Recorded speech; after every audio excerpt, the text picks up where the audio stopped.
Apesar de ter apresentado avanços significativos nos últimos anos, o funcionamento das instituições policiais brasileiras ainda deixa a desejar quanto às suas principais práticas.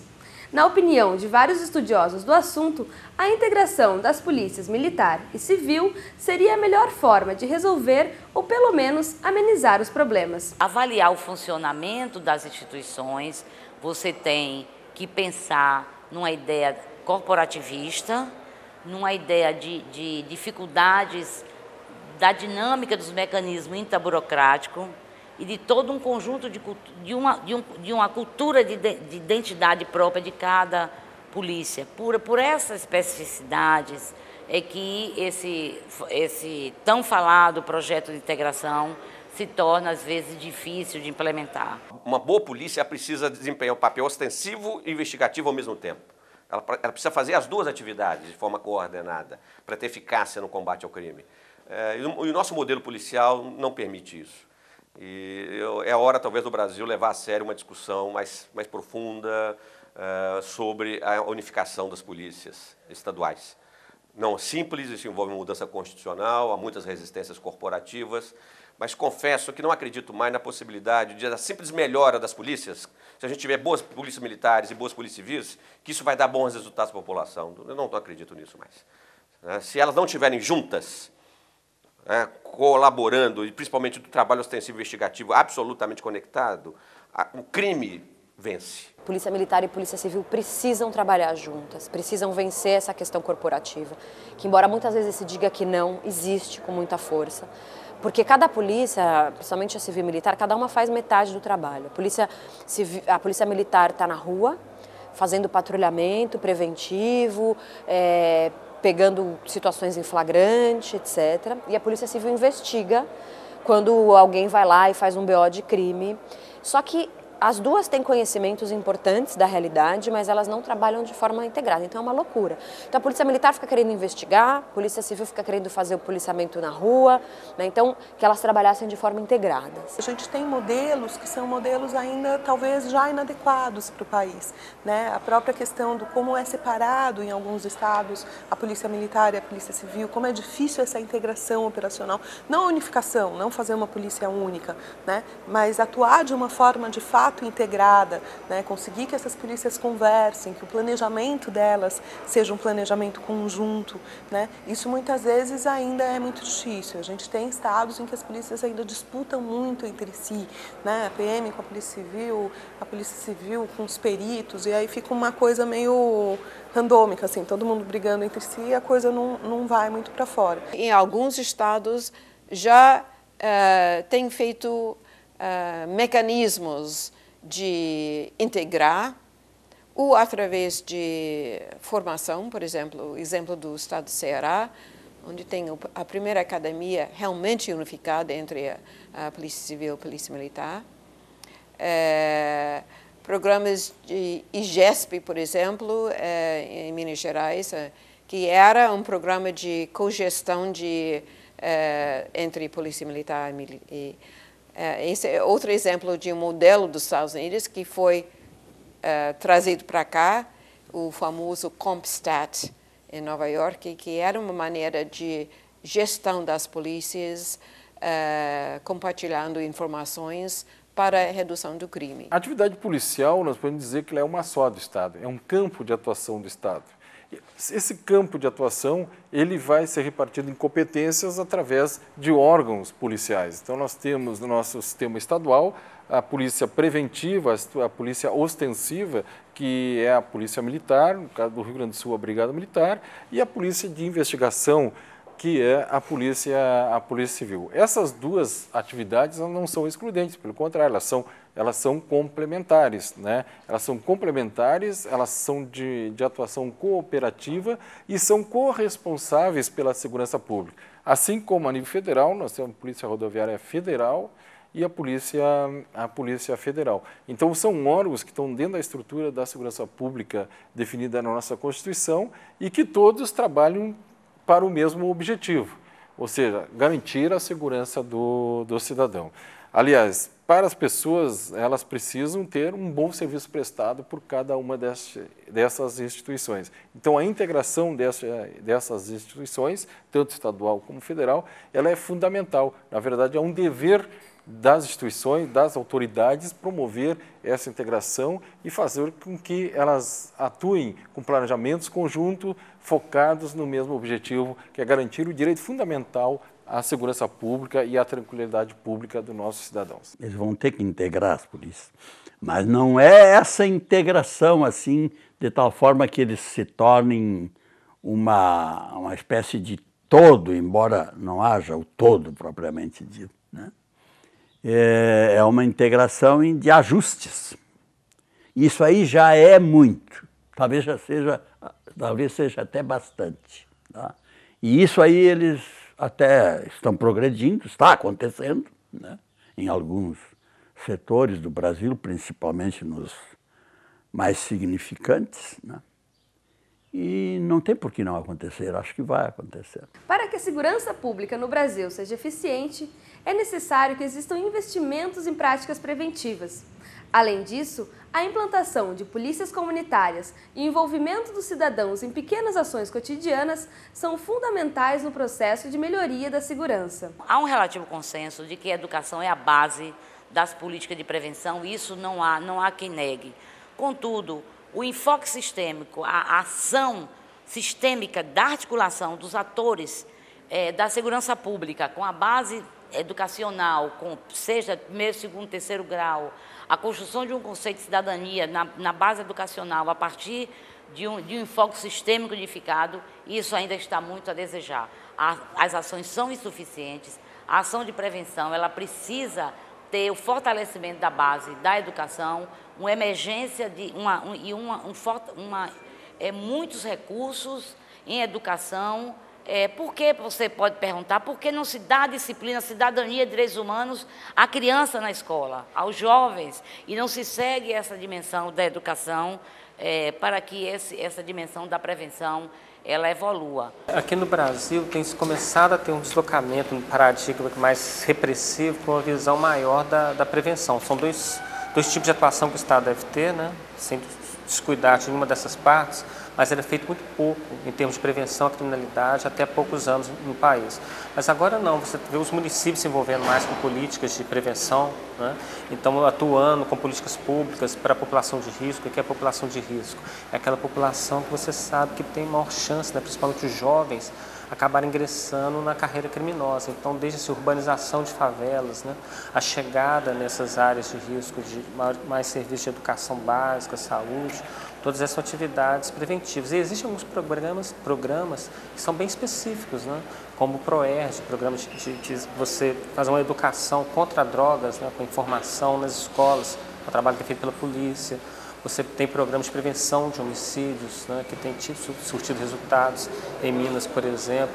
Então, eu acho que essa área da prevenção criminal está começando a ganhar força. Eu acho que até a política de penas alternativas ela anda um pouco nesse sentido, né, de ter uma visão preventiva da criminalidade. De maneira geral, prevalece no Brasil a ideia de que prevenção social é feita pelas secretarias estaduais ou municipais de desenvolvimento social, as secretarias que cuidam da assistência social. Ou mesmo pelas políticas educacionais convencionais, as políticas de saúde, feitas pelos outros órgãos do governo. É dessa maneira, muitas vezes, que se imagina prevenção, né? Urbanizar uma favela, construir um posto de saúde, construir uma escola. Isso ajuda, obviamente, né, na contenção da violência urbana, mas eu não concordo que isso pode ser chamado propriamente uma política de prevenção social da violência. Por isso que eu vejo com uma certa preocupação a realidade desse fenômeno no Brasil. Por isso que eu não identifico políticas consistentes de prevenção social do crime no Brasil. Ainda não se tem uma definição muito clara do que seriam ações de prevenção da violência, porque existe muito uma confusão entre prevenção da violência e políticas sociais. Se faz prevenção da violência através de políticas sociais, mas daí se perde um pouco o foco. O que a gente está fazendo? A gente está fazendo uma política educativa ou está tirando o jovem da rua para evitar que ele se envolva em situações de violência? Então, isso ainda realmente não está muito claro na maioria da formulação das políticas. A gente tem as ações de prevenção que são ações específicas da polícia, né? A polícia é presente, né? A polícia comunitária, por exemplo, né? Que é uma polícia que tem uma filosofia, uma lógica diferenciada de aproximação da população, né? Dos mesmos policiais estarem nas mesmas regiões e conhecerem aquelas pessoas e se fazerem presente e trabalharem com mediação de conflito. Isso também são políticas preventivas fundamentais. Nos últimos 20 anos tem crescido o modelo de polícia comunitária no país. Existem alguns modelos, não tem só um modelo de polícia comunitária, você tem um modelo de policiamento preventivo comunitário, você tem um modelo que trabalha por problema, certo? Tem várias coisas, mas são muito similares. Todos os modelos levam na direção de que você tem que aproximar a polícia do cidadão. O policial tem que fazer parte do meio que ele trabalha. Ele tem que interagir com as pessoas. A Constituição diz que a segurança pública é dever do Estado e responsabilidade de todos. Por que ela diz que é responsabilidade de todos? Porque segurança pública precisa da participação do cidadão. Os cidadãos têm que participar ativamente na sua comunidade, têm que interagir com os policiais, têm que conversar, dialogar, têm que discutir os problemas da sua comunidade, identificar quais são os pontos centrais que afetam a tranquilidade pública do seu local de convivência. Então, essa relação com a comunidade é fundamental para articulados, comunidade, cidadão e policiais, possam sim trazer medidas de prevenção e evitar que o crime aconteça naquela localidade. É importante que as pessoas entendam que elas podem e precisam contribuir para a segurança pública. Não dá mais para a gente ficar só exigindo do governo medidas. Quero mais polícia na esquina da minha casa. Isso não funciona, não vai ter polícia para todos os lados, né? Eu posso fazer alguma coisa, eu posso me articular com os meus vizinhos, se eu for viajar, por exemplo, fazer uma rede de proteção, de solidariedade entre os meus próprios vizinhos, para dizer, olha, fica de olho para mim, se você vê algum movimento diferente, participar de conselhos de segurança pública, que muitas vezes existem conselhos comunitários, não só para demandar do Estado, que é importante, o Estado tem total responsabilidade, mas também propondo algumas medidas, a gente passar também a se sentir parte da segurança pública, sem, claro, deixar de responsabilizar o Estado pelo que lhe cabe, né? Muitos países já investem em medidas preventivas como forma de assegurar aos cidadãos o direito à segurança pública.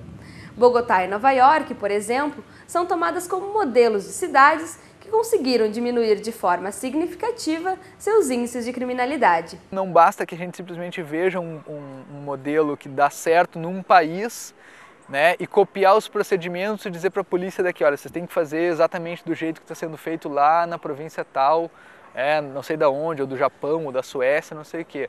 Por quê? Porque as polícias que surgiram naqueles contextos são polícias produzidas por aquelas sociedades. É um modo de policiar que surgiu dos conflitos e das possibilidades sociais e políticas daquele contexto. Não dá para a gente olhar para essas experiências achando que a gente pode importá-las, né? Porque é muito diferente. Então, por exemplo, Bogotá foi um caso de sucesso, que também na Colômbia era um município que tinha problemas muito graves de altos índices de homicídio, a questão das drogas, e conseguiu ao longo de 10 anos de política reduzir bastante esses crimes, né? E o que foi marcante lá foi a continuidade da política. Então, as políticas exitosas, elas são marcadas pela continuidade, não dá para parar. Tem um projeto no meu estado de Massachusetts, na cidade de Boston, que foi a inspiração de vários projetos aqui no Brasil. Fica Vivo é um deles, né? O programa GEPAI, que existia no Rio de Janeiro, era outro exemplo dessa adaptação. Só que aquele projeto de Boston, que teve um sucesso nos anos 90, fracassou depois. Então, é o mesmo problema de consistência e coerência de um projeto para ser seguido no outro país, mas você tem que monitorar e tem que seguir as mesmas regras daquele programa, porque senão também pode fracassar aqui. A polícia de Nova York, embora tenha problemas, ainda tenha questões de violência, é uma polícia que também se profissionalizou muito, né, que mata muito pouco e que consegue controlar o uso da força, tem formulários de registro para acompanhar o trabalho policial, o policial precisa prestar contas do que faz, também é um exemplo interessante. PPs, por exemplo, as unidades de polícia pacificadora no Rio, elas prometem muito, né? Porque quando você vai a algumas comunidades onde já está instalado o PP, você vê que a população sente o resultado, né? Poder sair à noite, sem aqueles toques de recolher, por exemplo, né? Uma relação mais amistosa com os policiais. O que está faltando é realmente financiamento.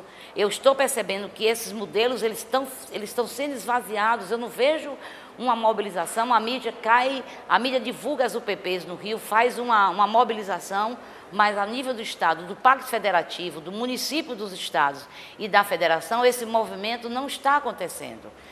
Muito pelo contrário, o modelo eu estou achando, ele está ressecado. Nós precisamos aumentar o debate sobre a segurança pública, aprofundar, melhorar as instituições que trabalham no campo de segurança pública, aperfeiçoar as polícias, melhorar a legislação que dê melhores condições de trabalho para os policiais, uma legislação que também seja bem compreendida pela comunidade, que faça a prevenção, que faça a repressão de crimes que são mais violentos para as comunidades. Que a ação de governo em parceria com a sociedade civil seja capaz de engendrar uma nova cultura nas nossas relações sociais, não mais a cultura da violência. Para isso você precisa melhorar a polícia, você precisa reduzir a impunidade, você precisa ter um sistema prisional mais adequado, para isso você precisa investir na prevenção social, você precisa ter um foco na juventude em situação de risco, essa juventude que está sendo cooptada pelo tráfico de drogas, usando a arma de fogo e se matando por motivos muito banais. Trabalhar a prevenção para se evitar que crimes sejam cometidos com essas ações sociais,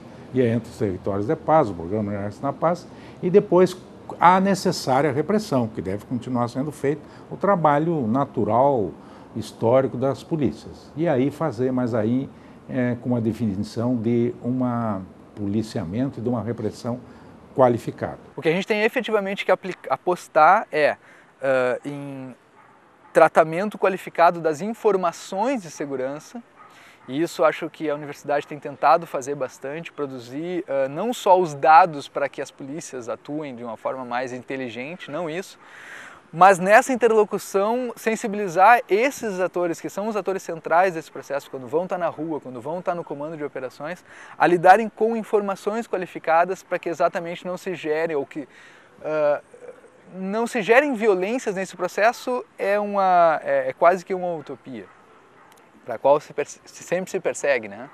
Mas para que se produzam ações que tendam a produzir o mínimo de violência possível. As instituições policiais brasileiras precisam de reformulações, como transparência e eficiência no modo de agir. Além disso, é fundamental a consolidação de uma cultura de paz no Brasil, que depende tanto do poder público quanto do cidadão comum. O que a gente tem que fazer é continuar nessa investida, né? De fazer com que a universidade não feche as portas, não coloque, não trate a questão da polícia como algo, né, como um ente que tem que ser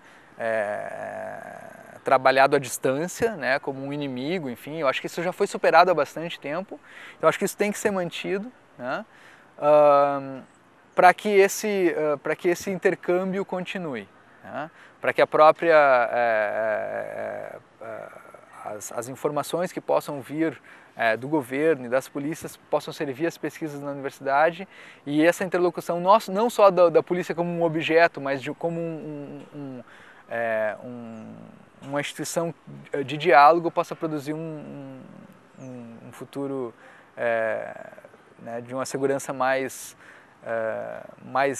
que não fique só no nível, né, do sentimento, né, mas que ela se efetivamente produza a partir da participação, a partir da proximidade, a partir dessa capacidade de a gente construir uma sociedade mais justa, enfim, mais segura num nível amplo. O que eu espero é uma nova polícia, uma vez que eu acho que as polícias ainda não foram bem sucedidas em cumprir esse papel fundamental, né, de braço forte do Estado, mas também braço inteligente, né, porque a polícia tem que ter essa visão que não é simplesmente ter o papel de ser o vigia, né? Aquele que protege o cidadão quando é agredido por aquele delinquente, né? O criminoso.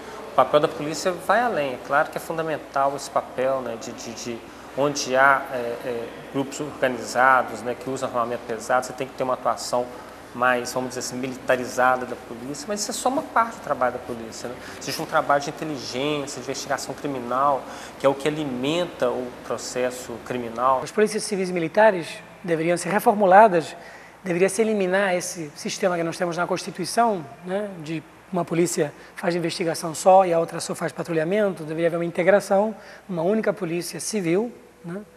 Devia ser uma polícia melhor remunerada, melhor treinada, de forma que se dedicasse integralmente à segurança pública, e não como hoje, que muitos policiais dedicam um dia à segurança pública, 2 dias à segurança privada. Instituições que sejam eficazes no sentido de construir uma sociedade pacificada, no sentido de reconhecer os conflitos, reconhecer que há demandas, né, de diferentes grupos sociais, mas que essas demandas podem ser negociadas, elas podem ser resolvidas de formas não violentas. Em suma, eu acho que nós criarmos uma cultura da paz é algo que vai estar acontecendo no Brasil e que eu acho que é fundamental que nós todos nos esforcemos para realizar e que as novas gerações realmente possam viver numa sociedade mais pacificada do que a que temos hoje. Seria muito importante que as polícias fossem transparentes, né? Porque ainda tem uma cultura muito forte de guardar informação, de não prestar contas para a sociedade. Quanto menos a polícia presta contas, mais a gente fica desconfiado. E mesmo quando há coisas boas, a gente acaba não acreditando. Então a polícia precisa perder o medo de divulgar suas informações, inclusive de dizer quando tem problema. A gente é capaz de se solidarizar, a gente entende que não é fácil ser policial, mas abre isso para o público com cuidado, né? Mas ainda há uma forma de trabalhar muito defensiva e muito pouco transparente. Tenho uma vaga esperança que elas melhorem a sua performance e se tornem mais acessíveis ao controle democrático. Porque um dos nossos problemas quanto à polícia é o controle das instituições policiais. Temos que ter um controle democrático. Que a parte das instituições que ainda se assusta com a questão dos direitos humanos, né, que ainda diz os direitos humanos, coisas de bandidos, que haja uma percepção, inclusive, de que os próprios profissionais de segurança também são sujeitos de direitos humanos, né, que direitos humanos não é do outro, direitos humanos é de todo mundo, né, me incluindo cada um de nós. E nesse sentido que a gente consiga ter, num prazo razoável, uma redução drástica, por exemplo, nos índices de letalidade policial, né, uma redução drástica nos índices de tortura dentro das instituições policiais, quer dizer que a gente tenha um relacionamento mais respeitoso entre as instituições e o público, e por que não dizer, entre o público e as instituições, né? Porque essa coisa se retroalimenta também, a polícia é violenta, então eu também sou agressiva com a polícia muitas vezes, né? O mais importante é que não se perca a esperança em um futuro melhor, na construção de um futuro melhor, feito de forma coletiva, é isso que é importante. Porque o perigo de você perder a esperança e procurar uma solução individual é o primeiro caminho para o avanço de uma cultura da violência, porque eu vou entrar em conluio com traficantes, com o mundo do crime organizado, com policiais em desvio, porque eu tenho que procurar uma alternativa de solução do problema individualmente. Então, esse é o perigo que precisa ser cortado nas suas raízes, que é você não permitir, nós temos que encontrar a forma de nos mantermos juntos de forma coerente para que essa esperança na mudança, ela se prolifere de forma coletiva, portanto positiva. Em matéria de segurança, é isso que importa. Você voltar a uma certa autenticidade, isto é, deixar de lado uma mentira que se repete, e você se acostumou tanto com ela que já pensa que é verdadeiro. Tá? Como Sartre dizia. Né? A má fé acontece lá atrás, você até já esqueceu.